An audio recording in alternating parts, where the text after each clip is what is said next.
Tudo bem, pessoal? Nós vamos seguir aqui no nosso estudo do livro O Espiritismo na sua expressão mais simples. O nosso tema de hoje é reencarnação, então a gente está na segunda parte do estudo sobre reencarnação. No vídeo anterior a gente trouxe questões mais teóricas e, conforme a gente anunciou, o estudo de hoje vai ser mais reflexivo acerca da reencarnação. Isso porque as questões do livro, elas são mais reflexivas. E a gente reforçou no vídeo anterior de que o contexto no qual Kardec escreve, ele é um contexto novo. O assunto reencarnação até então não era tratado ou, na realidade, ele era combatido ali pela igreja dominante na época. Então, a reencarnação é um assunto desafiador para a doutrina espírita, especialmente no começo. E para os nossos dias atuais, não só desafiador, que ainda assim é um assunto que não é de acolhimento integral. Tem gente que acredita que sim, tem gente que acredita que não.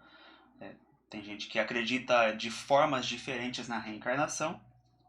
Mas para nós, para o Espiritismo, a reencarnação ela é um assunto chave. Eu acabei trazendo isso bem no finzinho do último vídeo e achei importante reforçar aqui de novo que toda a ideia do Espiritismo, né, se eu posso dizer que a argamassa para a gente poder sentir e trabalhar bem as ideias espíritas é a reencarnação. Se a gente tira esse ensinamento, essa realidade, a doutrina ela perde muito da sua substância. Então, assim, dá para, né, tirar muitos conceitos, muitos valores, mas a reencarnação é uma questão chave para a gente poder entender, inclusive e especialmente, a justiça de Deus. E esse vai ser um dos grandes pontos que o Kardec vai colocar aqui no nosso estudo. Então, vamos aqui para o nosso livro. A gente está nas questões 24, 25 e 26 do livro O Espiritismo na sua expressão mais simples. Então, eu nomeei aqui como reflexões. Isso não está no livro, mas acho que convém só para fins didáticos. E vamos direto aqui para a questão 24.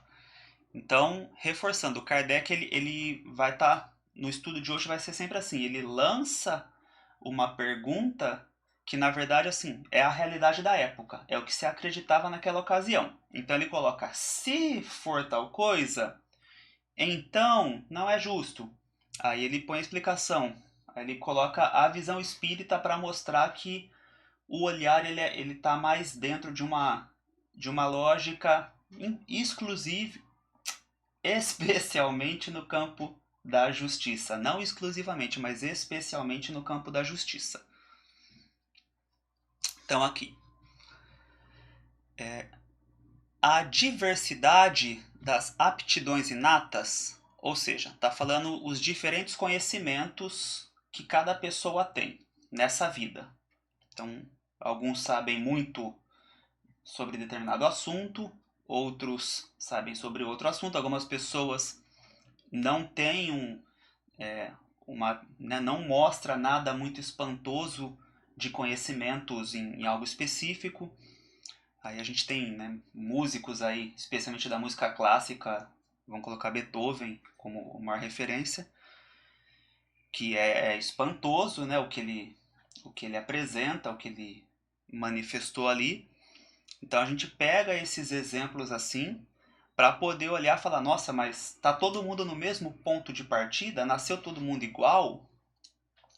Então o Kardec ele já começa questionando a diversidade das aptidões inatas, morais e intelectuais, ou seja, pessoas, com todas as aspas, mas pessoas boas e menos boas, ou com mais aspas ainda ruins, só para a gente poder categorizar e a gente Sempre lembrar que não podemos achar que nós somos bons, eu reforço isso sempre, mas só para fins didáticos aqui.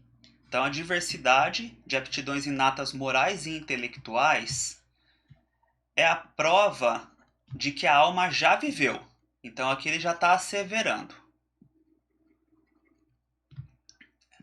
Se houvesse sido criada ao mesmo tempo que seu corpo atual, ou seja, aqui ele já está questionando. Se a alma tivesse sido criada ao mesmo tempo que o corpo, não estaria conforme a bondade de Deus ter feito a cada uma delas mais adiantadas do que outras. Quer dizer, por que uma é mais adiantada do que outra? Qual que é a bondade? Qual que é a justiça? Porque selvagens e homens civilizados, bons e maus, tolos e indigentes? Pergunta. Então, já convém fazer aqui uma ressalva que, por vezes, o vocabulário que a gente encontra no livro, ele, para os nossos dias atuais, ele já não é exatamente adequado. E hoje a gente vai tocar em algumas palavras que já não soam de maneira exatamente respeitosa, porque a gente depurou um pouco o nosso vocabulário. Mas vou fazer a leitura por fins didáticos aqui, quando ele fala em selvagem e homens civilizados. Porque, no fundo, o que a gente chama de homem civilizado ou ser humano civilizado, a gente pode olhar até hoje, inclusive, muitos estão dando provas de que são muito mais destruidores ou selvagens, no sentido figurado, do que aqueles que não estão integrados à civilização. Ou, colocar aí, acho que para nós no Brasil é mais fácil falar dos povos indígenas, por exemplo.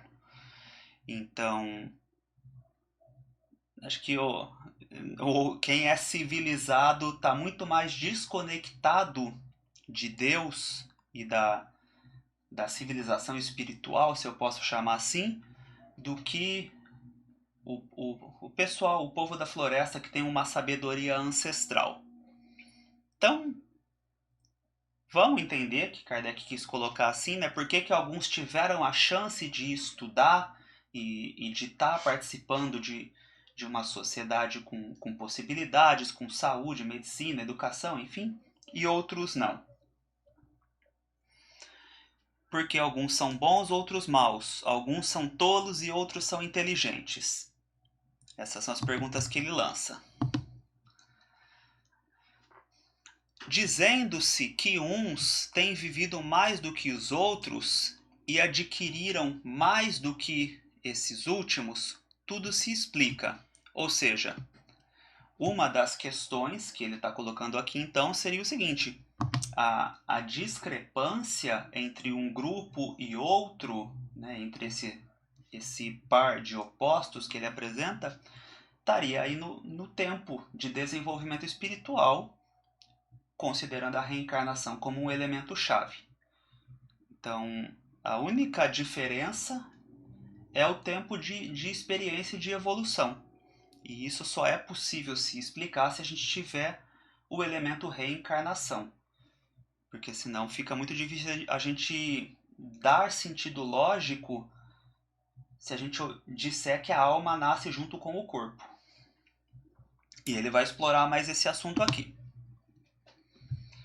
Se a existência atual fosse única e só ela devesse decidir do futuro da alma na eternidade, ou seja, uma vida e penas eternas.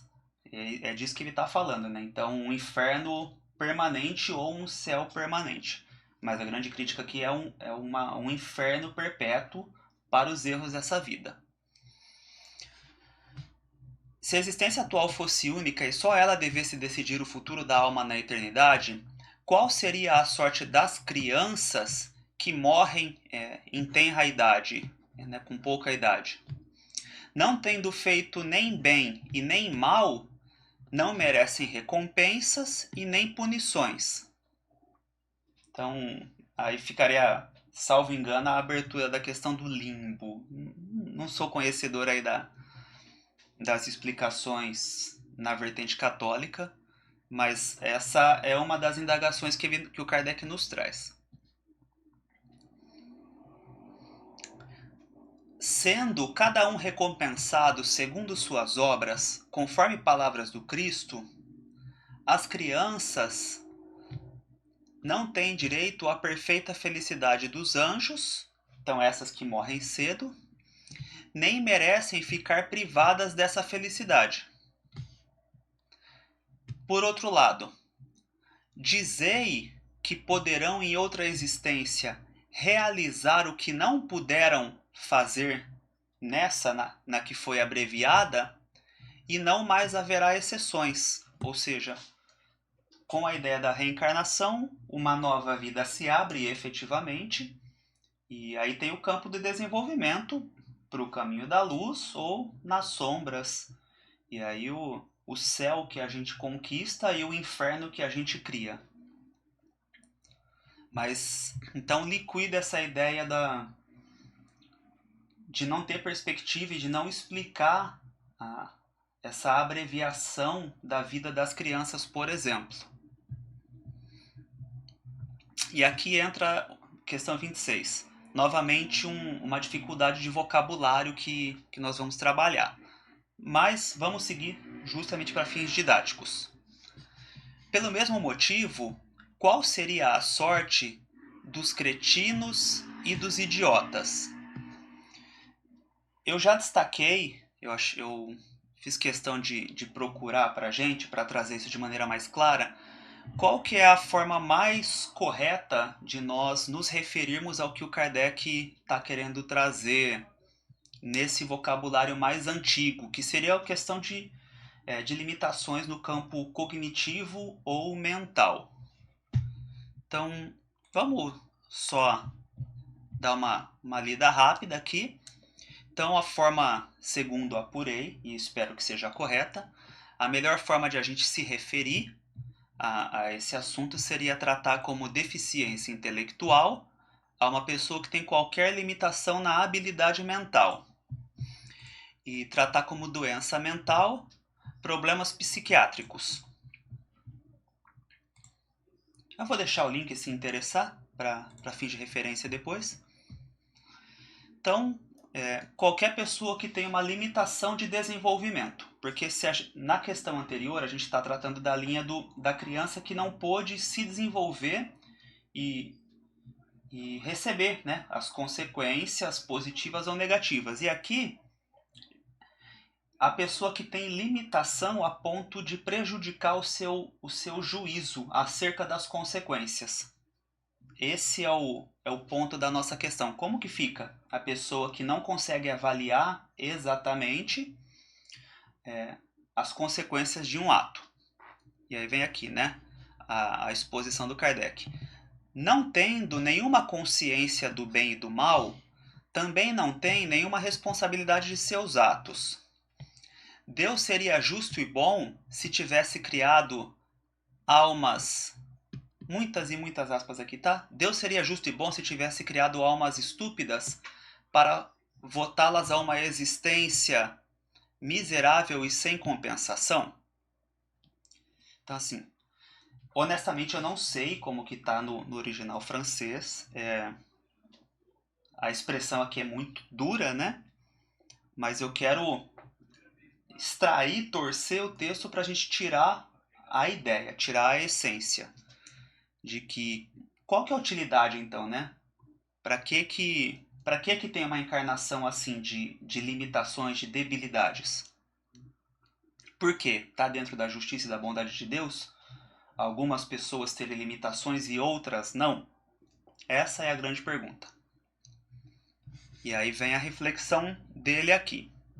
Admitir ao contrário que a alma de quem tem limitação, qualquer que seja, é um espírito em punição em um corpo impróprio a transmitir o seu pensamento, no qual se acha como um homem comprimido por fortes laços, e nada aí tereis que não seja conforme a justiça de Deus.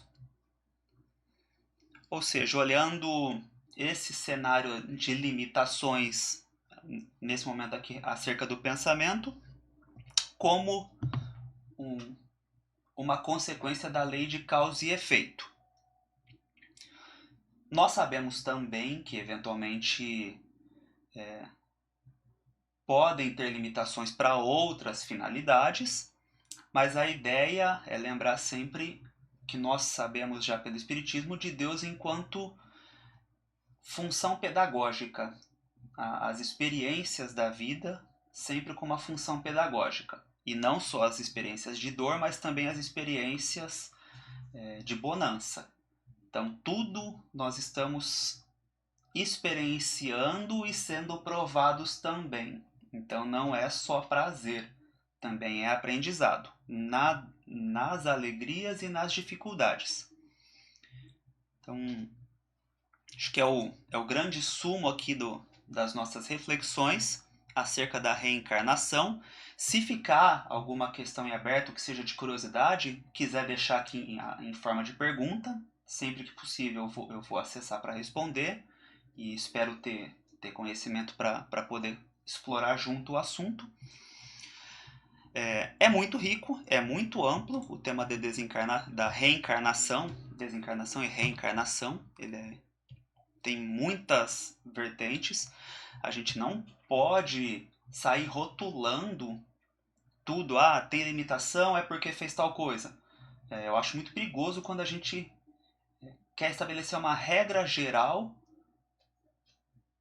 para uma questão que ela é muito pessoal. Então, é o famoso cada caso é um caso. Então, a gente não sair com essas ideias aqui como se fosse algo fixo acerca das limitações do veículo físico, do corpo físico, tá? Vamos só saber que existe uma lei de justiça e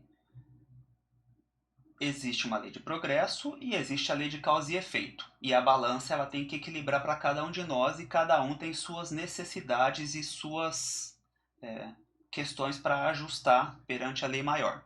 Então é tudo muito individualizado, é muito especial. Tá bom? Acho que é só essa grande ressalva que eu acho importante a gente fazer. E para o nosso assunto de hoje, esgotamos rápido, mais rápido do que outros vídeos, mas não importa, não tem que ficar enchendo linguiça e ficar prolongando, acabou. É um estudo resumido que a gente está fazendo, né? E no próximo a gente vai tratar sobre espíritos puros e anjos e espíritos protetores. Então, nosso estudo aqui por hoje está concluído. Agradeço a atenção, a companhia.